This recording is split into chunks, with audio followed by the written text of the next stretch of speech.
This is the Friday, September 8th, 2017 version of the Market Plus segment. Joining us now is Don Rose. Don, welcome back. Thank you, Mike. We are glad to have you, and apparently Twitter is glad to see you as well, because we have a ton of questions for you, Don.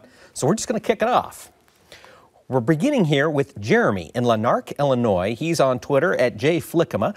Jeremy wants to know, if corn averages 165 to 167, what price outlook do you have, and what can farmers do to increase their on-farm price? Well, that's a good question. I think, first of all, that doesn't move the carryout down much under 1.8, 1.9, 2 billion bushels. So I don't think it's enough to change the carryout.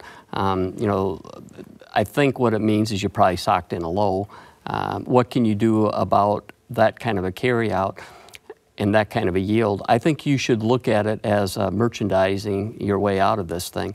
You've got a carry from Dece to July of 26 cents. So I would use that as my advantage, saying, listen, I don't like December corn at 357, but it's better than having July that's 384.85 go to 357. So, the way we see it is if we get a rally anytime back up close to that 395 to 4 on July, that's a risk management opportunity. And when farmers are looking at doing that, do you have a preference whether it's an HTA, if they can get that from their elevator? Do you want to just sell futures outright? Is it worth using an option for July corn, given the time value? What are your thoughts? How would you best capture that carry? Well, I think that's up to the producer and kind of risk management that he wants. But if they're charging a lot for HTA, you're better off to, if you can handle the margin calls yourself, if they're there, to go to the futures market. If you want to kind of gamble a little bit, there's a good strategy by, even today, 390 July corn puts. Sell the 340 or puts and a 460 call. That gives you a window of opportunity, is what I would say, up to 460 on July corn, but you're still covered at 390 down to 340. And it protects the price and it protects the carry in the market. Two key things that you need to be doing. And now the risks involved with that, if the farmer has these bushels stored on the farm, what is the risk? Well, if corn goes to $5, he's just going to sell his. He still has the cash product that he's going to be selling for $4.60. Right. He's capped at $4.60, so he doesn't get the run to $5. Well, if South America doesn't have a problem, the odds of that get to be smaller, or unless we don't have a problem in the spring. So, that's part of the problem. We've moved into a cycle where our demand is stale, and we keep having crops that are just big enough, and every 6 months we have another crop, another potential from somebody. We just went through that cycle now for the last 2 years. Yep, and that kind of leads us, I think, right into our next question. If USDA on Tuesday confirms the lows are in, if we see yield drop on corn and beans, what is the upside potential in the corn and the bean markets?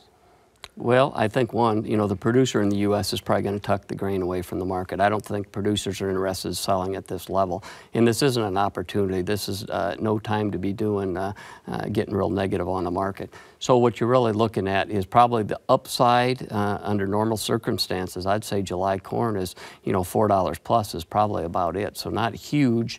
And that's the thing. December corn at 340 is too cheap. July corn, as you get close to 4, is too high. But you do have a chance. South America, they're just going to be planting the first crop corn. 30% of their production is the first crop. They could have some weather issues, so you might have some nervousness on that.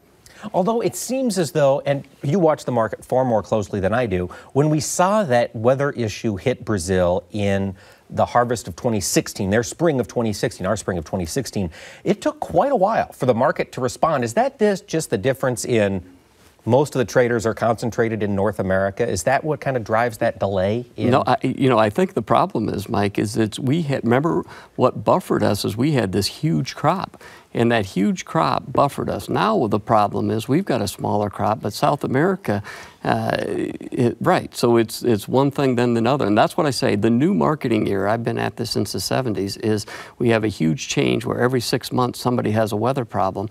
potential, but it also is a buffer for problems. So that's the issue, and that's the new marketing year, I think, that's going on. All right.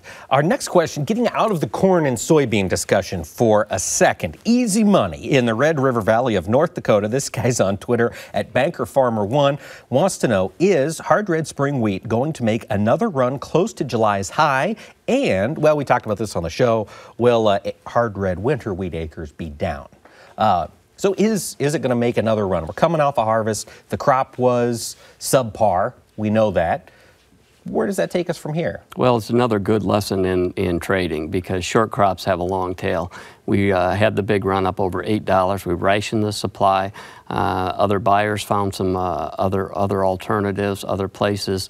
And so now what we have moved down to is we have to buy that demand back again. And I think the wheat market looks like Kansas City, Chicago's probably bottomed, and I think Minneapolis has probably bottomed, and we should be buying that demand back again. So, no, I think you're down at the bottom end. Can we run to the top end of the range? I think it's a world environment, so that's the real issue. Okay. And given the fact that we're close to the bottom, when you look out to next year, we do anticipate hard red winter wheat acres to be down, or at least certainly not growing very much. Do you see much of a jump anticipated next spring for hard red spring acres as producers think about that $8 sign they saw earlier this year? Well, I think we probably do see the acres probably try and go back up again. North Dakota, if you look at soybean acres, they're the 4th largest now in the United States. So who would have thought just a few years ago? So, but I do think you have those acres try and come back and build a little bit because you're certainly looking for alternatives. Okay. Let's bring it back to corn and beans. This is another question from our same friend at Banker Farmer on Twitter.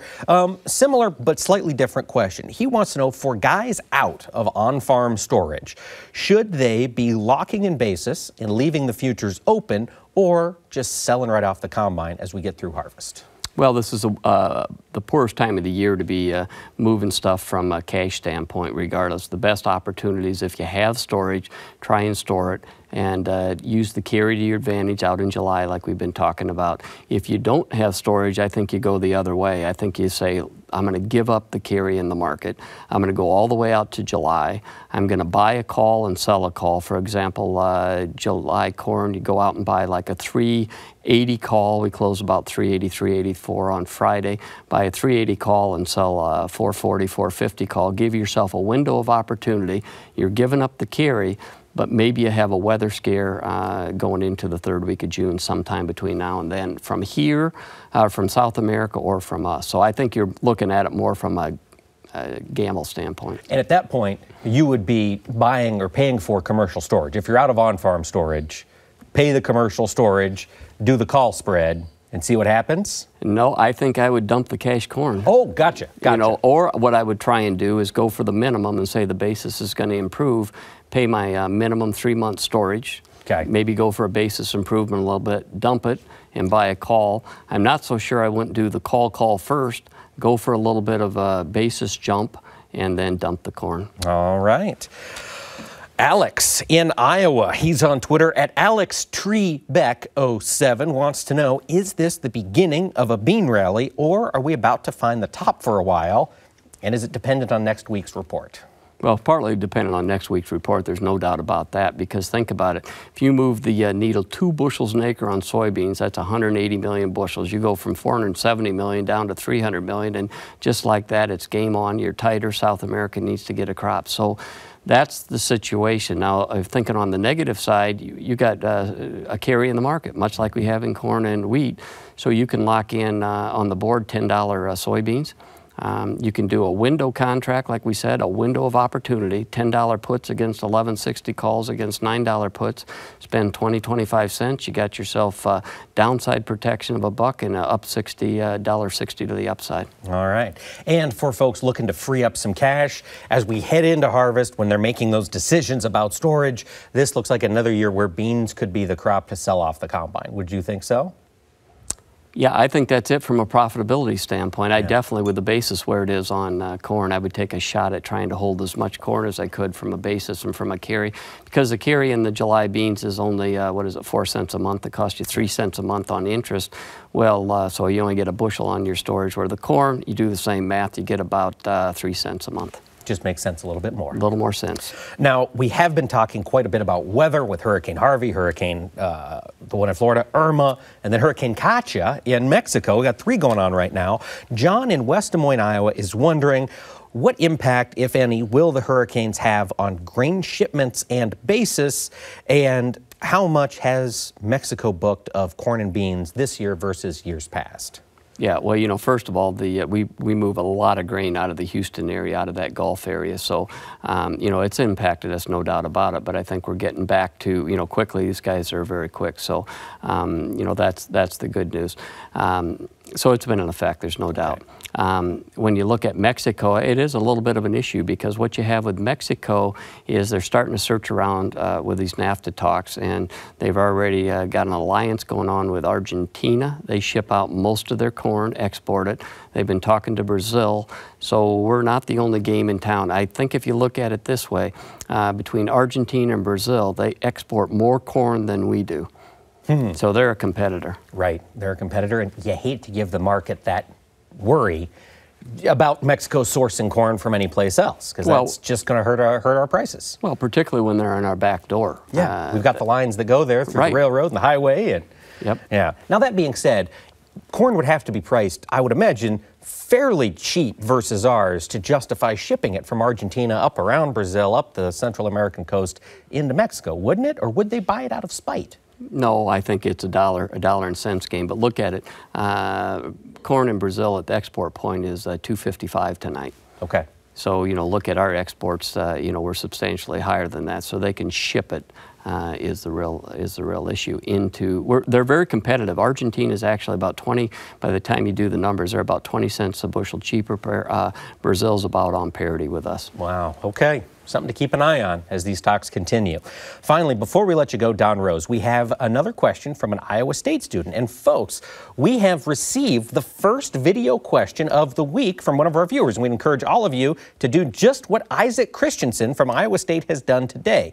If you want to get your video question featured, shoot us a DM on Twitter or a message on Facebook, or send us an email at market2market@iptv.org, and we'll work out the details. So, Don, this question is from Isaac Christensen at Iowa State University.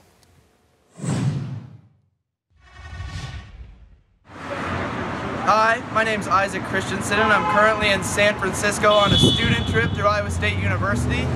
With the Bay Area being a global hub for technology, I was wondering what you thought on the changing role of technology in agriculture.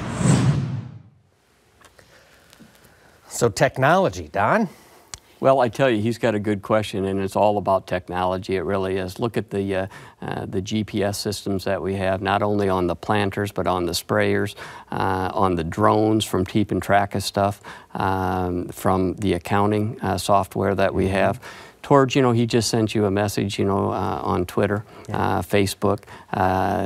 Technology is, the producers can keep up with the markets faster and more efficient than they've ever been able to. So I think it's technology's here to stay. When you think about that, and you've been in this business since the 70s, the ability to keep up on the markets to the second, kind of a double-edged sword. It's nice to have that information constantly available, but do you ever get the sense that maybe growers are too tuned in to market prices rather than just figuring out their bottom line and setting a target and waiting for it to hit? Well, I think you can. I mean, you can get information paralysis, which is really what happens to the producers. You know, if you look at it, they probably, most producers probably sell, what, 4 to 6 times a year. So they're watching the market closer than they ever have, and sometimes we think we're smarter than we are because you have all this information at your side. So I would still challenge producers to do a good job of marketing, look at your profitability, look at some of these strategies that we've talked about, merchandise yourself out of some situations, don't speculate yourself out of the situation, but yeah, I think there's opportunities, but make sure you don't get information overload. Perfect. Don Rose, thank you so much for taking the time to join us this week. Thank you, Mike. Join us again next week when Angie Setzer, Naomi Bloom, Ted Seifert, and Darren Newsom will sit at the market-to-market table to discuss the commodity markets as the harvest season ramps up. Until then, thanks for watching or listening. I'm Mike Pearson. Have a great week.